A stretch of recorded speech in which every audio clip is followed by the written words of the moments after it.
কয় গো, হ্যাঁ নাও বাজারটা ধরো গো।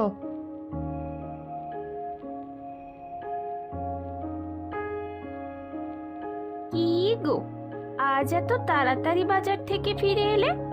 না হলে তো ভর দুপুর বেলা বাজার নিয়ে ঘরে ঢোকো। আমার রান্না করতে করতেই বেলা 3টে বেজে যায়। আহা, তুমি ব্যাপারটা তো বুঝতে পারছো না। আসলে এখন তো বর্ষাকাল, তাই সব নৌকার মাঝিরাই যায় মাছ ধরতে। নৌকা পারাবার করানোর জন্য কোনো নৌকা থাকে না বললেই চলে। তাই তো তাড়াতাড়ি ফিরে এলুম গো। যাই, আমি এখন খাল পাড়ের দিকে যাই। তুমি রান্না করে নাও, বুঝলে?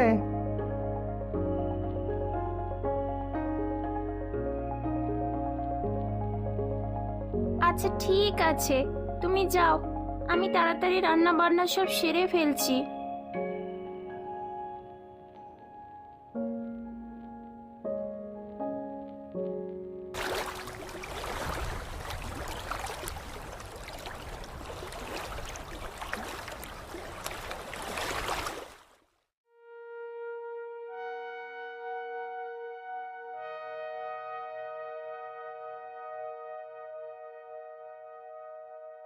আচ্ছা দাদা, বনমালী মুখার্জির বাড়িটা কোন দিকে বলতে পারেন?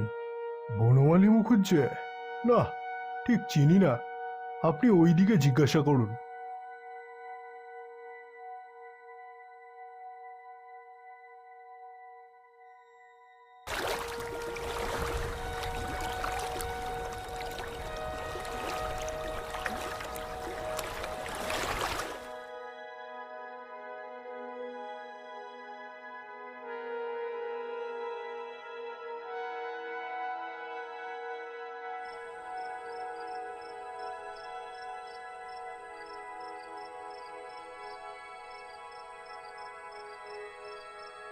দাদা, এক কাপ চা।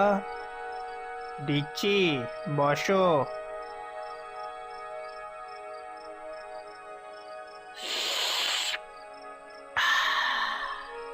তোমাকে তো এর আগে কোনোদিন এ গাঁয়ে দেখিনি।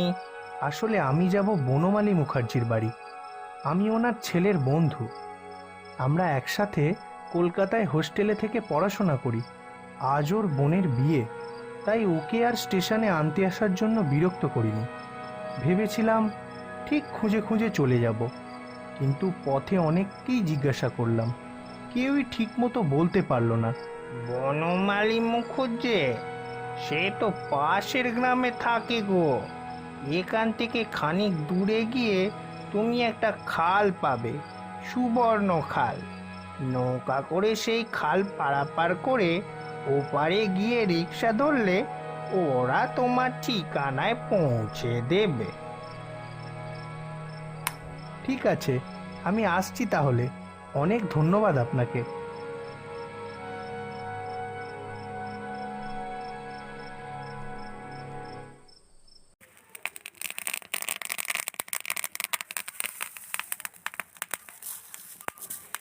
কই গো, কই দাও, কখন থেকে তো বসে আছি। এই যে হয়ে গেছে।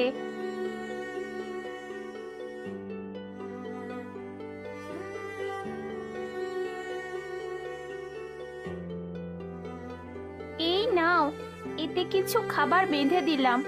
খিদে পেলে খেয়ে নিও, সাবধানে যেও। দুগ্গা দুগ্গা।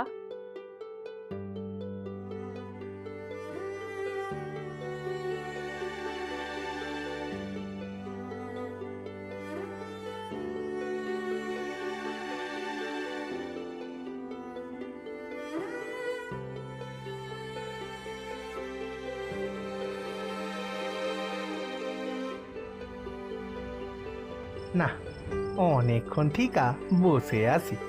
সকালবেলা তো অনেকগুলো ফেরি হলো, এ বেলা তো কোনো মানুষের টিকিটাও দেখতে পাচ্ছি না।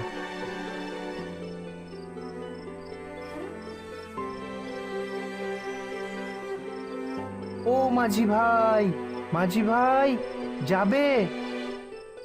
একা একার জন্য আবার নৌকা বে ওই পারে যাব? আরে না হয় কিছু পয়সা বেশি নিও, যাওয়াটা আমার খুব জরুরি।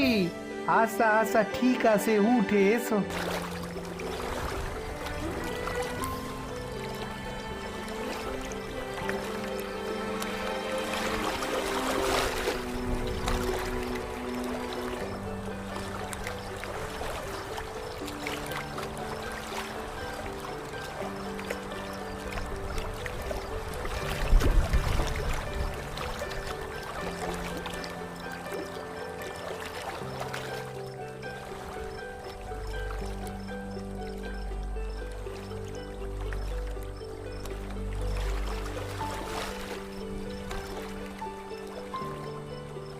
সন্ধে নেমে এসেছে, আকাশেও মেঘ করছে।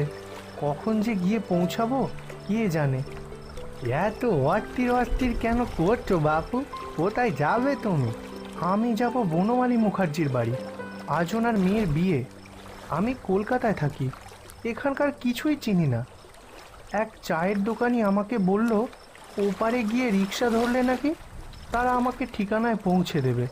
বলেছে তো ঠিক কথাই, কিন্তু এই সন্ধ্যের পরে কি আর ওই পারে রিক্সা পাবে? সে কি, সন্ধ্যের পর রিক্সা পাওয়া যাবে না? তাহলে এখন আমি কি করব? আহা, উত্তেজিত হবার দরকার নেই। আমি না হয় ও পারে গিয়ে তোমাকে একটা রিক্সা ধরিয়ে দেবার চেষ্টা করব, তাহলে ঠিক আছে।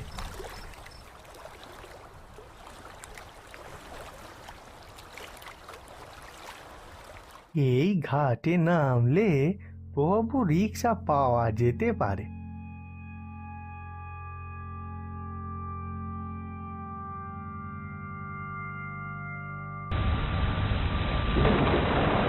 এ কি, এ তো বৃষ্টি শুরু হলো। ওই ওই সামনে একটা কুঁড়ে ঘর দেখা যাচ্ছে না? এখন ওই ছাউনিতেই যাওয়া যাক। ইস, ভিজে পুরো স্নান করে গেলাম। হঠাৎ অসময়ে বৃষ্টি শুরু হলো। এ তো উড়ো মেঘের বৃষ্টি গো বাবা, যেখানেই জমাট বাঁধে সেখানেই বৃষ্টি হয়। চিন্তা নেই, এ বৃষ্টি বেশিক্ষণ হবে নেকো, থেমে যাবে।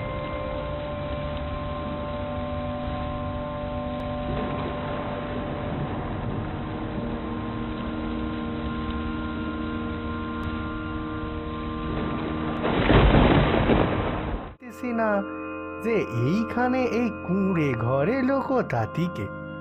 এই খাল পাড়ের বাঁশতলায় তো কেউ থাকার কথা নয়। দেখে তো মনেও হয় না এখানে কেউ থাকে বলে। কি অবস্থা এই কুঁড়ে ঘরের!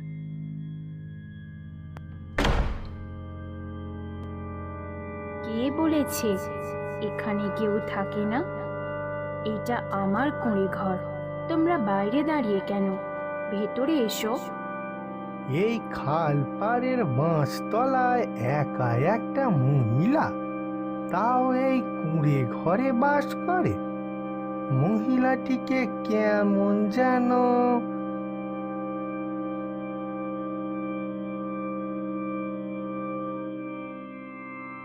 হ্যাঁ হ্যাঁ, সেই ভালো, ভিতরে যাওয়া যাক। না বাবু।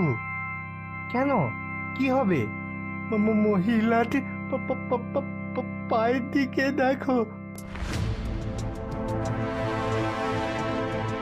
এ কি, তোমার পা উল্টো কেন? কে তুমি? তুমি মুখ কেন ঢেকে রেখেছো?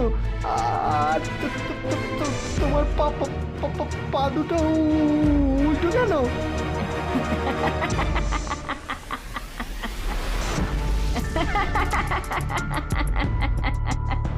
ধরে ফেলেছিস তাহলে? দেখতে চাস আমার আসল রূপ? দেখ তবে।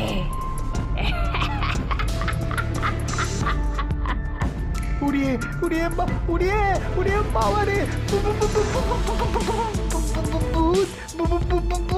ভূত! আ আ ভূত! ভূত! ভূত! পরদিন পরদিন সকালে কিছু গ্রামবাসী সেই খালপাড়ের বাসতলায় কুড়ে ঘরের সামনে এসে হাজির হয়। তারা দেখে দুজন সেখানে অচেতন অবস্থায় পড়ে আছে।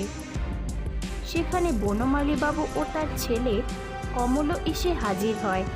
গ্রামবাসীরা সেই মাঝিকে এবং বনমালীবাবু সেই ছেলেটিকে নিয়ে সেখান থেকে চলে যায়। সেদিন রাতে তাদের প্রাণহানি না হলেও খালপাড়ের বাসতলার ভূতকে দেখার পর তাদের অবস্থা খারাপ হয়ে যায়।